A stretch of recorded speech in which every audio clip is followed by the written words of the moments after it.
बिस्मिल्लाहिर्रहमानिर्रहीम। सियासी बैठक की पहली एपिसोड के पहले मेहमान हैं हमारे आज के शेख मोहम्मद सदीक एडवोकेट साहब। मैं उनसे गुजारिश करूंगा कि वो तशरीफ़ रखें। अस्सलाम अस्सलाम वालेकुम। वालेकुम। कैसे हैं आप? ठीक हैं? तबीयत ठीक ठाक है और सब खैरियत है?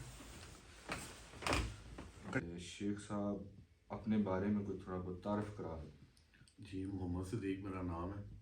वैसे मुझे स्वावा में सारे शेख सनी के नाम से जानते हैं। पेशे के लिहाज से मैं एक वकील हूँ और गुजर खान शहर में प्रैक्टिस कर रहा हूँ। स्वावा में भी प्रैक्टिस तकरीबन डेली बेसिस में मैं यहाँ पे ही होता हूँ, लेकिन प्रॉपर मेरी सिटिंग जो है वो गुजर खान में है। शेख साहब, इससे पहले आपको कभी किसी सियासी जलसे में किसी और जगह हमने नहीं देखा, एकदम से सियासत में आने का क्या वजह आपकी? देखें, इस तरह है कि मैं एक एडवोकेट होने के नाते तकरीबन हमारे हर साल में, बल्कि हमारा इलेक्शन ख़त्म नहीं होता, बार के इलेक्शन जो है, और साथ ही हम हमारे 3 4 5 कैंडिडेट आगे नेक्स्ट ईयर के लिए अनाउंस हो चुके होते हैं। तो तकरीबन हम बाहर में बैठ के, ऑफिस में बैठ के सारा सारा साल हम सियासत ही करते हैं। लेकिन ये लोकल सियासत में कभी आज तक पार्टिसिपेशन नहीं की। ये आपकी बात बिल्कुल ठीक है, कभी भी लोकल सियासत में नहीं है। कुछ सवालात हैं आपसे। जी जी, मेरे ज़रूर ज़रूर पूछें। कर सकते जी हैं? पूछें, ये पूछें। हल्के के बारे में जी। जी जी। शेख साहब, आप हमें बता सकते हैं आपका किस पार्टी से तल्लुक़? देखिए, मैंने फ़िलहाल तो अपने पेपर जो हैं वो आज़ाद हैसियत से जमा करवाए हैं, लेकिन जो मेरी तमाम तर क़ुव्वतें, तमाम हमदर्दियाँ जो हैं वो पाकिस्तान तहरीक इंसाफ के साथ हैं। और इसी मसला जो है कि या का ना वो दो वैया का नस्ताइन, यही मेरा मंशूर है, और इसी मंशूर के तहत मैंने अपने इलेक्शन ये अनाउंस किया है। बल्ले का निशान तो ख़त्म हो गया।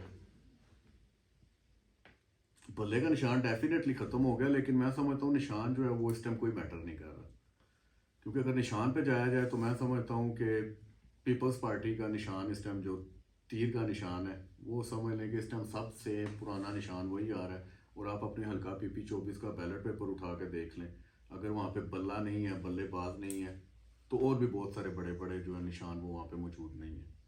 PP 24 में तकरीबन तमाम तर कैंडिडेट्स में वो नए निशानात के साथ ही हैं। आपका सियासत में आने का इरादा क्या है?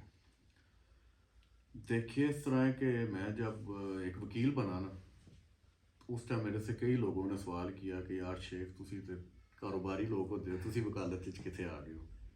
तो अब अगर मैं वकील हूँ तो जाहिर बात है कि एज अ पॉलिटिशियन अगर मैंने एंट्री की है तो इंशाल्लाह इसमें मैं प्रॉपर अपना जो प्ले है वो गेम प्ले करूँगा। मैं शौक है या मुल्क के हालात? नहीं, शौक नहीं है मुझे। मुझे फिर बात आ जाती है कि एक नज़रिए के तहत मैंने आपको अपना मंशूर बता दिया कि यानी जुल्म के इस दौर में जब कोई भी PTI का नाम लेके सामने आने वाला नहीं था, तो मैंने उस टाइम समझा कि हमारे कप्तान के लिए मुझे यहाँ पे स्टैंड लेना चाहिए, और मैंने इसी वजह से बगैर कुछ सोचे, बगैर कुछ समझे, कप्तान के हुक्म पे मैंने जो है कि अपना इलेक्शन अनाउंस कर दिया। हल्का PP 24 के मिसाइल के बारे में बता दें। मैं समझता हूँ कि हल्का PP 24 के बेतहाशा मसाइल हैं। वो एक मसला नहीं, लातादाद मसाइल हैं। जैसे कि आप देख लें, गैस एक सबसे पहले तो हमारा पानी आता है, सबसे बुनियादी हक हमारा पानी है, जो कि हमें यहाँ पे प्रॉपर नहीं मिल रहा। और अरसा दराज से हमें गैस का मसला यहाँ पे दरपेश है। मेरे ख्याल से 34 साल मेरी उम्र हो गई है, तो मैं तब से यही सुन रहा हूँ कि अगले साल गैस लग जाएगी, अगले साल गैस आ जाएगी। हमने यहाँ पे अपनी मौजूदगी में, आप भी बल्कि इस टीम का हिस्सा रहे हैं, आपने भी अपनी आंखों के सामने देखा है कि यहाँ पे लोग आते हैं, आके पाइप फेंक के चले जाते हैं, आपको लॉलीपॉप दे के चले जाते हैं, सिलेंडर उन्होंने रखे हैं, सिलेंडर जला के चले जाते हैं, लेकिन अभी तक दोबारा गैस नहीं आई। और हमारी ये अवाम की भी बदकिस्मती है कि दोबारा फिर हम उन्हीं चेहरों को दोबारा फिर हम वोट देते हैं। आप लीडर किसको मानते हैं? देखें, जिस तरह मैं एक मुस्लिम फैमिली से बिलोंग करता हूँ, लीडर मेरे हज़रत मोहम्मद सल्लल्लाहु अलैहि वसल्लम है। अगर आप किसी पॉलिटिशियन के हिसाब से पूछते हैं तो पॉलिटिशियन में देखिए, कोई शहर का लीडर भी होता है, कोई इलाके का लीडर भी होता है, और एक मेरा मुर्शिद मेरा लीडर है। आपकी नज़र में शहर का लीडर कौन है फिर? मैं समझता हूँ कि राजा खालिद मरहूम साहब, अल्लाह उनके दर्जात बुलंद करे, उन्होंने स्वावा को तहसील का दर्जा दिया, बेतहाशा काम करवाए।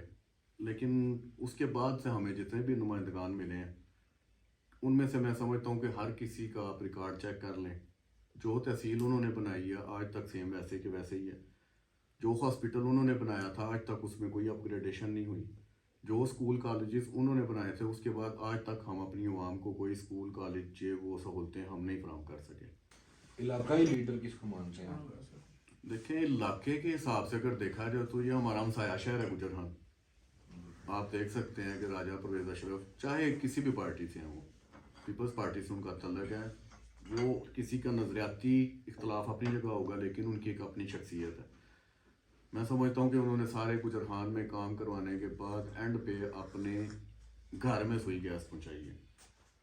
पूरे गुजरहान में उन्होंने, मेरे हिसाब से मैं नहीं समझता था कि शायद कोई गुजरहान का कोई गांव रहता होगा, और आप यकीन माने मैं सरप्राइज हूँ।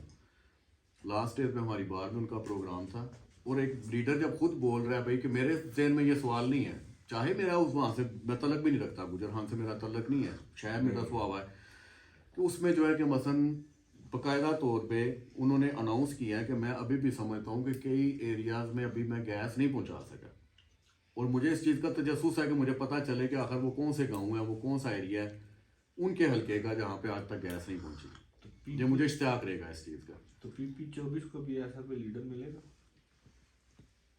पीपी 24 की लीडरशिप के बारे में मैं अब इस तरह क्या कह सकता हूँ, ये तो अब अवाम को चाहिए कि अपना इंतखाब अच्छा करें, लेकिन हमारी अवाम जो है वो ऐसे ही, आपने देखा था 2017-18 में जब मियाँ मोहम्मद नवाज शरीफ जहाँ से मुझे क्यों निकाला का नारा लेकर गए थे, तो उस टाइम उन्होंने एक बुलेट प्रूफ गाड़ी में बैठ के बोला था कि सुहावा वालों, जीना वालों, गैस आ रही है, सुहावा वाला, तीनों वालों, बिजली आ रही है।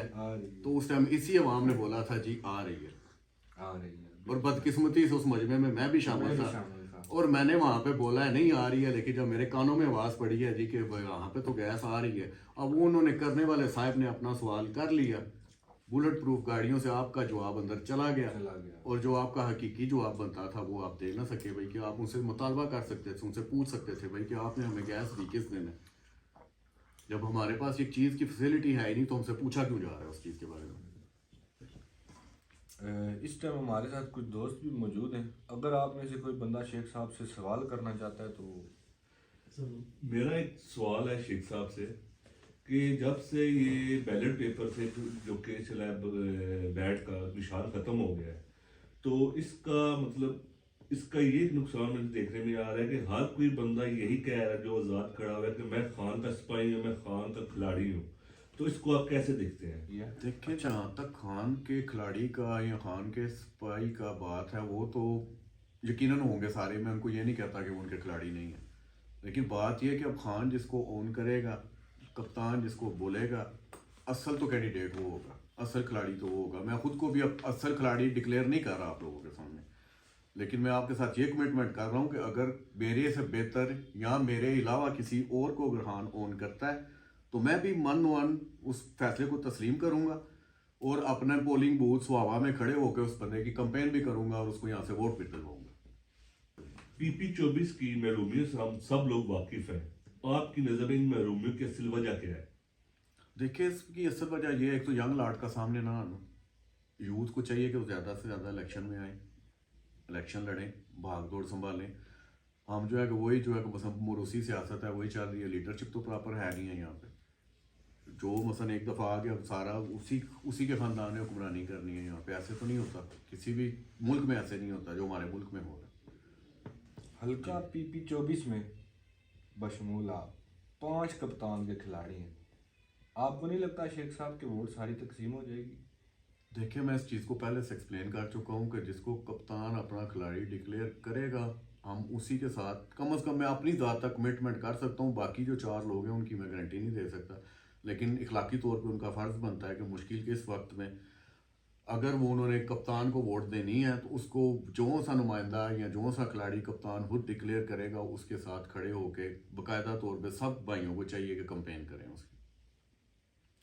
जी, आप अपनी आवाम को अपने इंतखाबी निशान के बारे में आगाह कर दें जरा। जी, ये मेरा इंतखाबी निशान है रैकेट, और ये मैंने इस जज्बे से लिया है कि आप लोगों ने बल्ला तो छीन लिया हमसे, लेकिन अगर आपके अंदर लगन हो, उमंग हो तो आप एक छक्के से छक्का लगा सकते हैं। इस जज्बे के साथ मैंने ये निशान खुद अपनी चॉइस से मैंने अडॉप्ट किया ऐसे। अच्छा, खुद आपने? खुद मैंने अडॉप्ट किया। वाह जी वाह। और इस लगन के साथ किया। Thank you. शेख साहब, अगर कोई और खिलाड़ी कप्तान की हिमायत लेकर आ जाता है तो आपका रद्द-ए-अमल क्या होगा?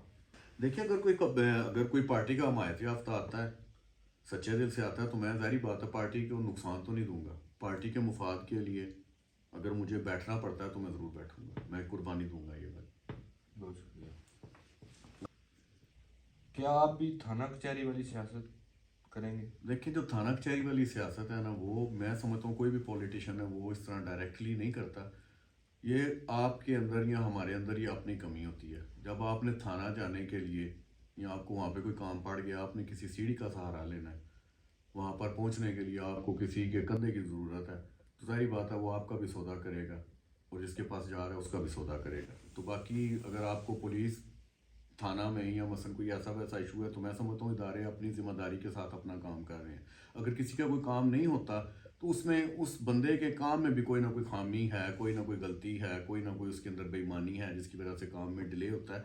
वैसे अमूमन इस तरह होता नहीं है। और जैसा कि हम देखते हैं कोर्ट्स में होता है, क्लाइंट आया हमारे पास और आते साथ पहले पूछेगा भाई जज साहब कौन से शहर से हैं। तो मसलन देखें, जब एक बंदा घर से ज़हन ये बना के आ रहा है कि मैंने जज साहब को ख़रीदना है, कि मुझे बताएं, जब वो खुद घर से ज़हन बना के आ रहा है, वो जितने लोगों से बातें करेगा तो आगे उनके बोलियां लगाने वाले बैठे हुए हैं बहुत सारे, वो असल में उनको भी चकमा दे रहे हैं और अदालतों को भी बदनाम कर रहे हैं। ऐसे लोगों को वैसे सर से उखाड़ देना चाहिए, ऐसे लोगों को जो हमारे अदारों को बदनाम कर रहे हैं। बहुत शुक्रिया शेख साहब, आपका शुक्रिया, आपने मुझे यहाँ पर मदु किया, आपने अपना कीमती वक्त हमें दिया। इसके साथ ही हम अपनी सियासी बैठक का इख्तिताम करते हैं। इंशाल्लाह मिलेंगे नेक्स्ट एपिसोड में। अल्लाह हाफिज़।